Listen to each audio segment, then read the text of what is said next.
What's up guys? Welcome back to my channel Code with दमन।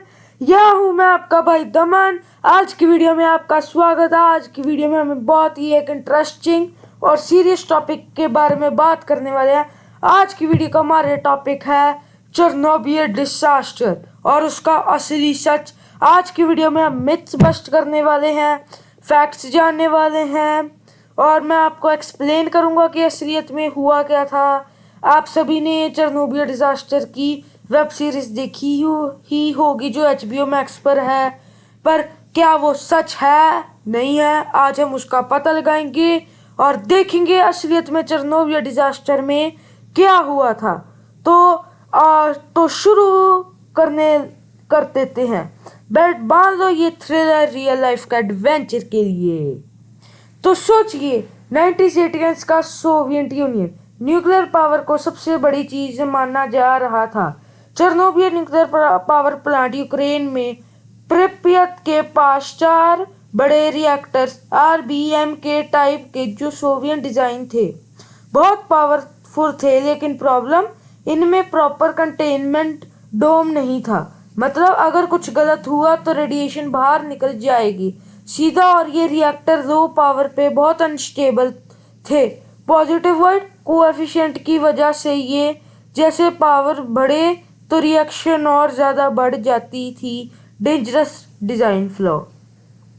अब हम आ जाते हैं इसके अगले टॉपिक पे, यानी अप्रैल 1986 और 25 तारीख को, यानी अप्रैल 25 1986 तारीख की रात को शिफ्ट में एक सेफ्टी टेस्ट होने वाला था रिएक्टर 4 पे। टेस्ट का आइडिया सिंपल था, पावर कट सिमुलेट करो, देखो टरबाइन्स कितनी देर कूलिंग पंप्स चला सकते हैं बिना इलेक्ट्रिसिटी के। लेकिन टेस्ट डिले हो गया, रिएक्टर पावर बहुत लो हो गया, सिर्फ 1% तक। इसमें जेनॉन 135 पॉइजन बिल्डअप हो गया जो न्यूट्रॉन्स एब्जॉर्ब करता है और रिएक्शन रोक देता है।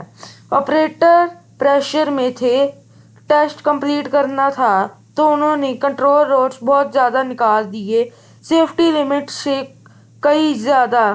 इमरजेंसी सिस्टम ऑफ हो गया, बैकअप कूलिंग ऑफ, बिल्कुल रिस्की। तो अभी आपको आगे बताने से पहले मैं थोड़ा न्यूक्लियर रिएक्टर के बारे में समझा देता हूँ। एक जो न्यूक्लियर रिएक्टर होता है उसके अंदर होती हैं कंट्रोल रोड्स, मॉडरेटर्स और भी चीज़ें होती हैं। आपको मैं बता देता हूँ, जो न्यूक्लियर रिएक्टर होता है वो होता है सेंटर में, उसके चारों ओर होता है पानी।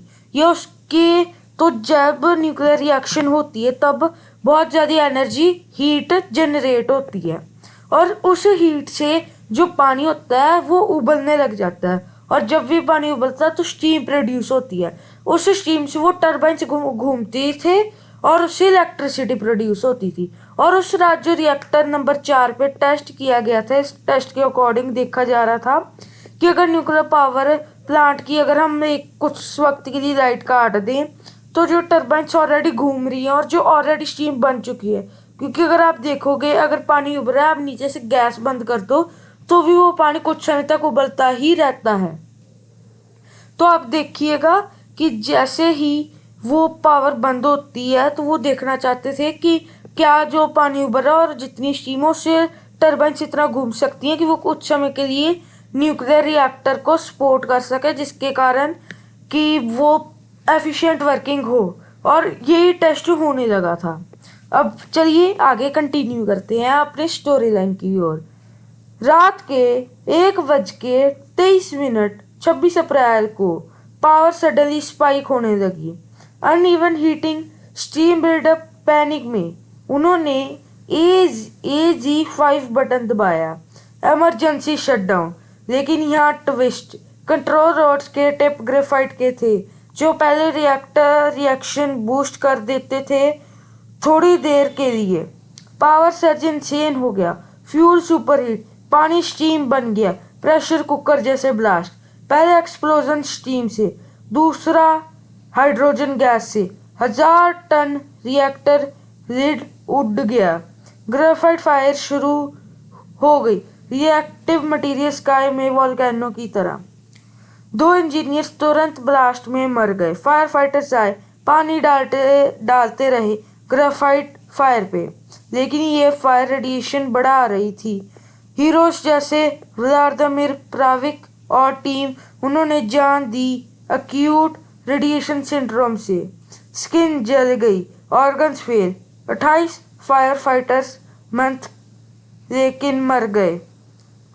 और अभी आपको एक इंटरेस्टिंग फैक्ट बताऊं कि जो उस दिन ना 2 धमाके हुए थे रिएक्टर नंबर 4 में।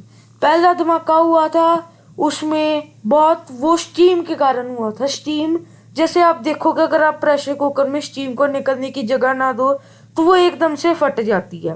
वैसे ही रिएक्टर नंबर 4 पे स्टीम को बहुत ज़्यादा स्टीम इकट्ठी हो गई थी और उसको निकलने की जगह नहीं मिल रही थी, तो एकदम से फट गया। उसके बाद हुआ क्या, हाइड्रोजन गैस बिल्डअप होने लगी। इतनी ज़्यादा हाइड्रोजन गैस बिल्डअप हो गई थी कि एकदम से वो फट गया और रिएक्टर नंबर 4 का जो लिड था वो लगभग कई फीट हवा में उड़ के गया।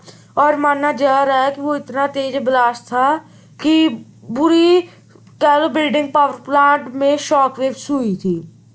और उसके बाद जो ग्रेफाइट थी कंट्रोल रोड्स की, उसमें आग लगी थी। और अगर आपको पता हो तो जो ग्रेफाइट की आग होती है वो इतनी जल्दी नहीं, कह लो इतनी जल्दी वो बुझती नहीं है।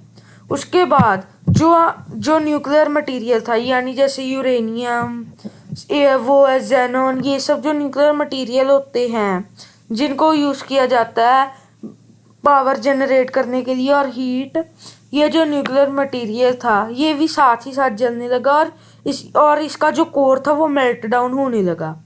और जो ये जल रहा था ग्रेफाइट के साथ, उसके कारण जो हवा में धुआं जा रहा था उसके अंदर रेडिएशन थी और वो जो धुआं था वो पूरे शहर में फैलता जा रहा था, यानी और पूरे यूरोप की ओर बढ़ता जा रहा था।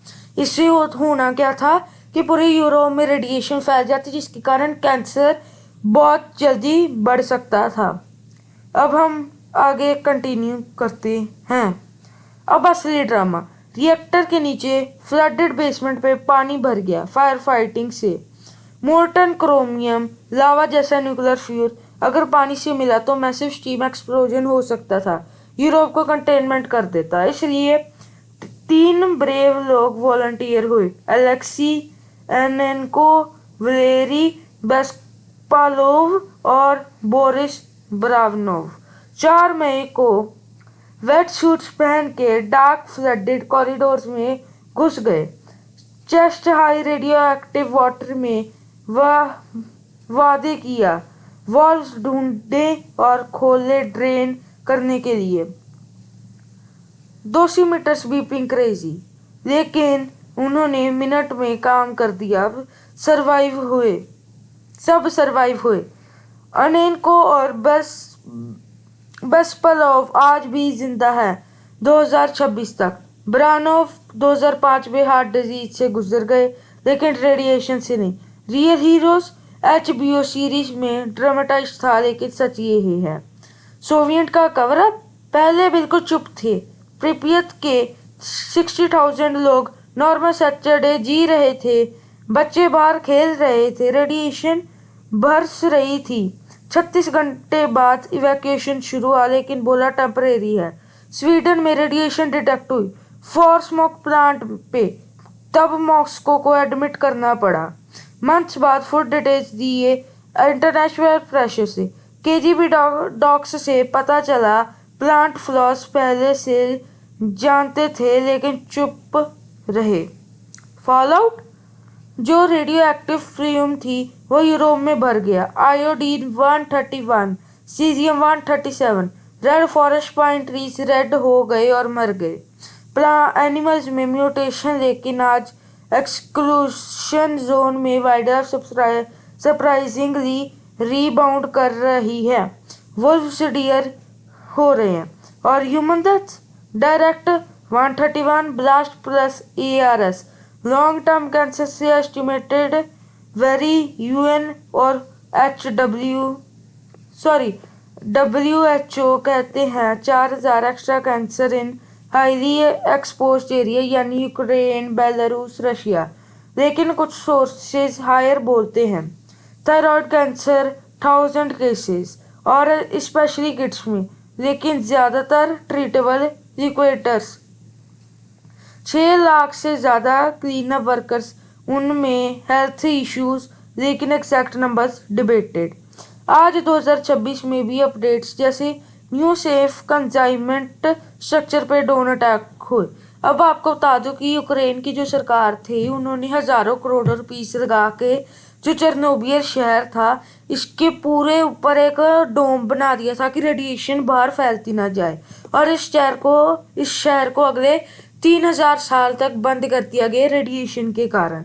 और इसके ऊपर जो डोम बनाया गया था रेडिएशन को फैलने से रोकने पे, रशिया के ड्रोन अटैक्स में से एक ड्रोन उस पे जा लगा और उसके अंदर एक 20 फुट लंबा छेद हो गया, और जिससे रेडिएशन लीक कर रही है। और ये बहुत ही खतरनाक बात है जिससे, क्योंकि इससे पूरे यूरोप में रेडिएशन फैल सकती है और बहुत सारी मौतें भी हो सकती है। और पर अभी के लिए रेडिएशन स्टेबल है। एक्सक्लूजन जोन टूरिज्म बंद है वार की वजह से, लेकिन एरिया रेडियो एक्टिव डिके से स्लोली सेफर हो रहा है। मिथ बस्ट करते हैं। सिर्फ ऑपरेटर एरर नहीं था, डिजाइन फ्लो बड़ा रोल था। HBO सीरीज एंटरटेनिंग थी लेकिन कुछ एग्जैगरेशन, उन्होंने अच्छे ज़्यादा चीज़ों को दिखाया, जैसे radiation effects, medical scenes over dramatic थे। डाइवर्स को डेड दिखाया लेकिन रियल में सर्वाइव हुए। लेसन्स, सेफ्टी फर्स्ट करनी चाहिए, ट्रांसपेरेंसी जरूरी है, न्यूक्लियर पावर अब एडवांस है, बेटर डिजाइन से, लेकिन चेर्नोबिल हमें याद दिलाता है टेक बिना चेक्स किए बॉम्ब बन सकता है। वाह क्या ये स्टोरी थी, माइंड ब्लोन ना? तो लाइक करो और सब्सक्राइब करो कोड विद दमन पे। और अभी आपको कुछ लास्ट में मैं कुछ फैक्ट्स बता देता हूँ, जैसे कि जो यूक्रेन ने इसके ऊपर डोम बनाया था, इसको सपोर्ट किया था USA ने उसको लोन देकर बनाने में। और जो ये डोम था इसके ऊपर जब रशिया ने ड्रोन अटैक किए 20 फुट का छेद हो गया और उससे रेडिएशन लीक कर रही है, पर अभी के लिए वो स्टेबल है। और आपको बता दूं, सब लोगों को लगता था कि रेडिएशन के कारण उस शहर में हर कोई मर गया होगा, पर अभी भी एनिमल्स वहाँ पे जिंदा हैं। जिस रात ये इंसिडेंट हुआ और कई दिनों बाद यानी 4 मई को जब इवैक्यूएशन हुई, उस शहर के 60,000 लोगों को इमीडिएटली इवैक्यूएट करवा दिया गया था। और जब लोगों को इमीडिएटली इवैक्यूएट करवा दिया गया था, उन्होंने अपने जो पेट डॉग्स और पेट एनिमल्स थे उन्हें वहीं पर शहर में छोड़ दिया था इमरजेंसी के दौरान, जिसके कारण वहाँ पे उनके पेट डॉग्स, पेट एनिमल्स, और वहाँ चेर्नोबिल शहर के जंगलों में जानवर थे। जो पेट डॉग्स और पेट एनिमल्स थे उनकी तो कुछ समय बाद मृत्यु हो गई, क्योंकि उन्हें ना ही आदत थी कि बाहर से कैसे खाना खाना है, और ना ही वो उन्हें किसी ने खाना दिया, और वो रेडिएशन से भी एक्सपोज हो गए। और जो बाकी एनिमल्स थे जो जंगली थे, उन पे एक बहुत ही इंटरेस्टिंग चीज़ साइंटिस्ट ने देखी है कि वो सरवाइव कर रहे हैं। उनके अंदर रेडिएशन के कारण म्यूटेशंस आ गई हैं। जैसे जो वहाँ की स्पाइडर्स हैं उनमें एक बहुत ही वियर्ड चीज़ देखी जा रही है, जैसे जो स्पाइडर्स का मकड़ी का जाला होता है वो उसका जो पैटर्न है ना बहुत ही वियर्ड है, जैसे स्क्वायर में बहुत ज़्यादा वियर्ड, जो नॉर्मल मकड़ियों में नहीं होता। वहाँ के वुल्व्स की आंखें लाल रंग की हो चुकी है रेडिएशन के कारण। वहाँ के एनिमल्स में ऐसे बहुत सारे बदलाव आ चुके हैं, और वहाँ के प्लांट्स भी अभी तक जिंदा रेडिएशन से म्यूटेट करके अलग वेरिएशंस दिखाई जा रही हैं। इससे हमें ये सीख मिलती है, नेचर किसी ना किसी तरह खुद को हील करना सीख ही लेता है, और इसी तरह हमें भी टाइम के साथ अपने आप को हील करना सीखना चाहिए। और आगे से हमें जैसे ऐसे न्यूक्लियर पावर प्लांट्स के डिज़ाइंस और फ्लॉज को इमीडिएटली करना होगा, कह लो बात उठानी होगी कि इन्हें जल्दी ही ठीक करना होगा, जिससे फ्यूचर में ऐसे एक्सीडेंट्स ना हो। और आज के लिए वो पूरा शहर अबैंडन्ड है, जो आज बहुत ही एडवांस हो सकता था अगर ये इंसिडेंट ना होता, अगर ऑपरेटर्स ने पूरे सेफ्टी मेजर्स लिए होते, अगर सरकार ने पूरी ट्रांसपेरेंसी की होती, अगर डिजाइन में फ्लॉ ना होता तो आज ये इंसिडेंट ना होता और आज ये शहर एडवांस हो सकता था। तो चलिए आज की वीडियो के लिए इतना ही। Don't forget to like, share and subscribe. मैं हूँ आपका भाई दमन। तो चलिए आज की वीडियो यहीं पर खत्म करते हैं। Bye bye.